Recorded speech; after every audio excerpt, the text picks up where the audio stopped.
Now we've got longtime Republican Latino political consultant Mike Madrid. Mike, thank you so much for taking the time.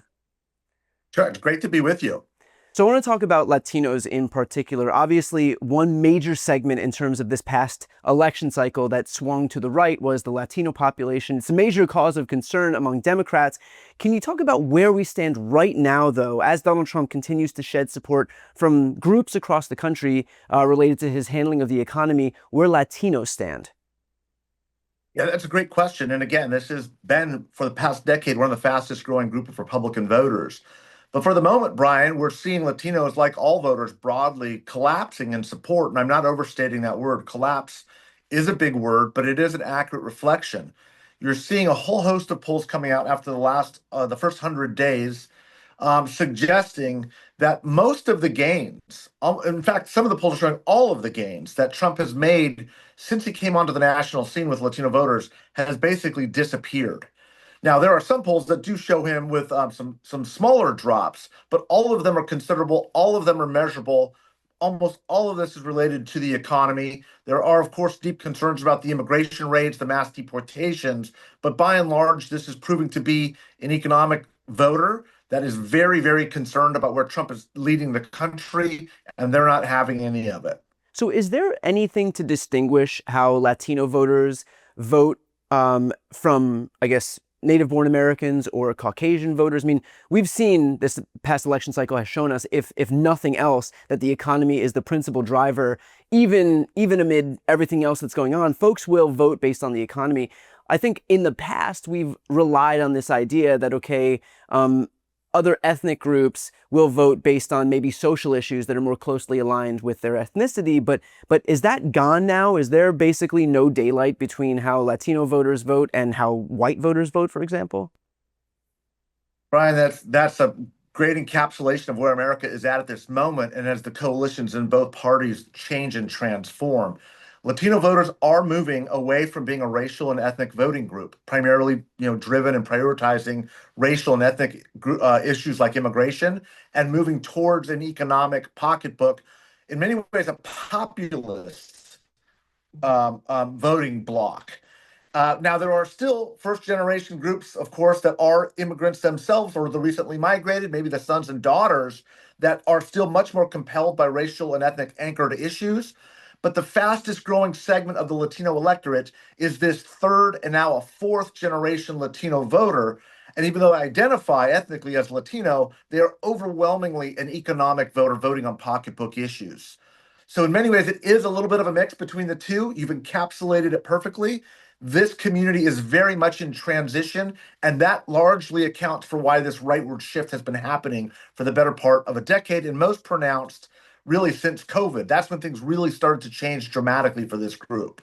So I'm especially curious about this idea of mass deportations, specifically the illegal deportation of Kilmar Abrego Garcia, that obviously polls horribly for Trump in the United States. He's at net negative 21 points on that issue in particular. He's also at net negative 4 points on immigration more broadly. Does that issue have any impact on the Latino community? Or again, are we just deferring back to the previous thesis, which is that there's really no daylight between how Latinos respond to issues of immigration versus how white people respond to issues of immigration?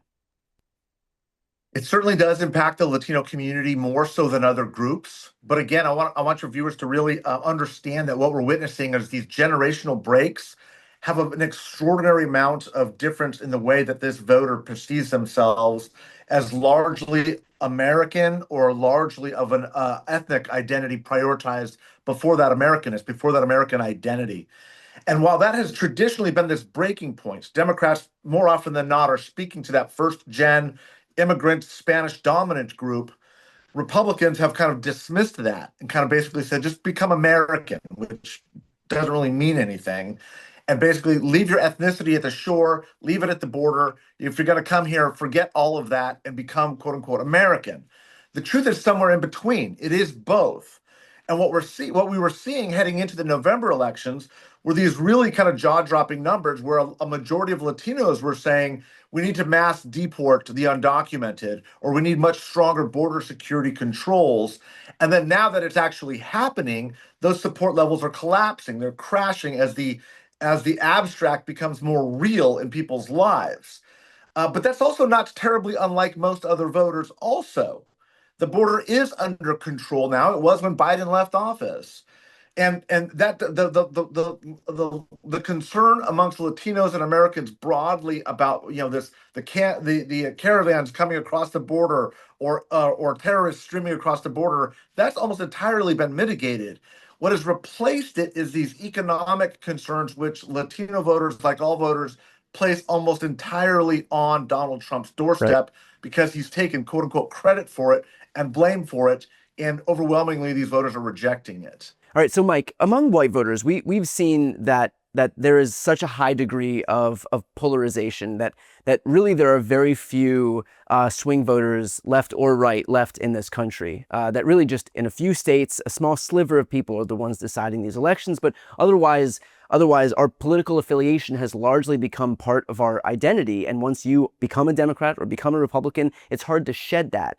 Are Latino voters the same way? Are their political affiliations as hardened as white voters? And I ask that because the broader question here is we saw a big swing from these among Latino voters from left to right. But I guess my question as an activist from the perspective of persuasion is, are those people still gettable?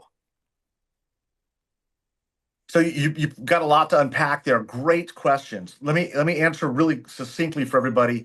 Absolutely gettable. Yes, always have been, very much on the table. All this polling is showing a regression or return of Latino voters away from the Republican Party back to the Democrats.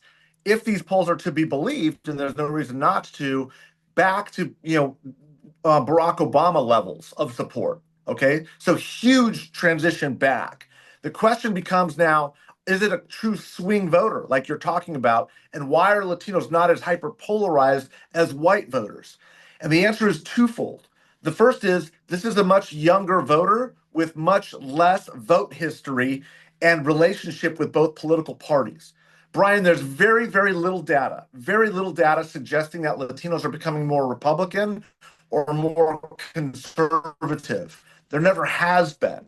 But there's overwhelming evidence that Latinos are becoming more populist with weaker party ties, with weaker party affiliations and loyalties. So when they feel that the economy is not doing well under a Joe Biden coming out of COVID, they're going to punish that politician at the polls. That doesn't mean that they're in love with or like Donald Trump. It means that they're sending a message to the party in power. And now that Donald Trump has taken over the reins of power in DC and control of the economy and is running it into a ditch, they're responding equally negatively and saying, no, we're not going to vote for that. No, we don't support that. And what it really comes down to is that as Latinos are emerging as the fastest growing group of working class voters, they are the moderates in both parties. They are motivated almost entirely by economic concerns. They're not animated by the trans issues or the reproductive rights issues or the cultural issues that tend to dominate an older, more affluent electorate, which has kind of been very hyper red or hyper blue. Right in the middle is this emergent group of blue collar workers that are voting overwhelmingly on the state of the economy, and they're not confident that either party has control or that either party has a policy solution set that works for them. Mike, more broadly, do you think that Democrats are going to be effective at dismantling the branding that Republicans have enjoyed for so long as these responsible stewards of the economy? Look, you are a longtime Republican political operative, right? You've worked in Republican politics for a long time. You have seen the ways in which that party has benefited from this branding that the GOP is the party of fiscal responsibility. Now, my pushback to that, obviously, is that, Bill Clinton cleaned up a recession from George H.W. Bush, that Barack Obama cleaned up a recession from George W. Bush, that Joe Biden cleaned up a recession from Donald Trump, and Donald Trump, too, has launched us once again into a recession. When you look at, job gains since 1989, Democrats have gained 50 million jobs to Republicans less than 2 million jobs. So there are arguments against this idea, but that doesn't still mean that Republicans don't benefit from this branding. As far as the broader population goes, though, do you think that we're in a moment where finally this branding is being relinquished by the GOP, or does it feel like that branding will subsist regardless of the actual events that impact it?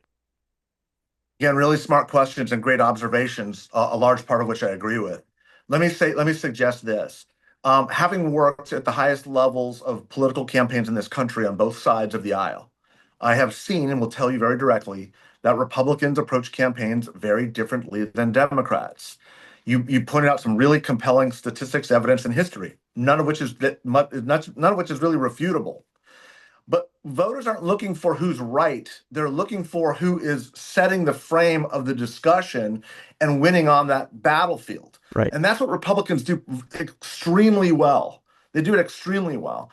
And whether or not the rhetoric matches the reality, as long as the Republicans continue to double down on their narratives, they are where the public wants them to be. It doesn't mean that, and look, there's also no question that the average American voter, and I would argue a good swath of Republicans right now, is losing confidence in the Republican Party. A lot of this stuff is actually becoming unwound. Some of this mythology that Yeah. you're talking about is beginning to unravel. You have, for goodness sakes, a Republican president advocating for the largest tax increase in modern American history. You have an American president who is protectionist, anti-free trade. You have a Republican president who is diametrically opposed to literally everything Republicans have stood for 30 years. At some point, there's going to be a give. So your question, the answer to your question is this. It depends on what Democrats do. My great fear is that the Democrats are going to do very well in the midterms. I want them to do very well in the midterms, but they will do well without learning the lessons of the last 4 years on retrenching, re-engaging, and reconnecting with their working class, blue collar roots. The Democratic Party is not the party of Franklin Delano Roosevelt anymore. They've got to get back to that if they're going to engage the fastest growing groups like Latinos, like younger people. And right now, Donald Trump has given this gift to the Democratic Party when all he had to do was go golfing and Right. left the Biden economy alone. His approval ratings would probably be in the high 50s right now.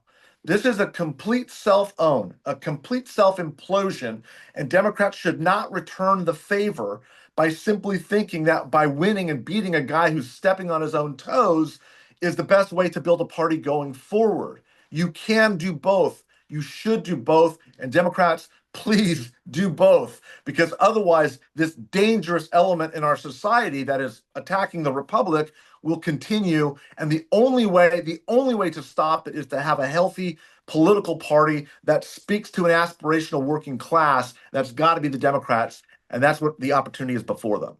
Perfectly put. Mike, how can my viewers see more from you?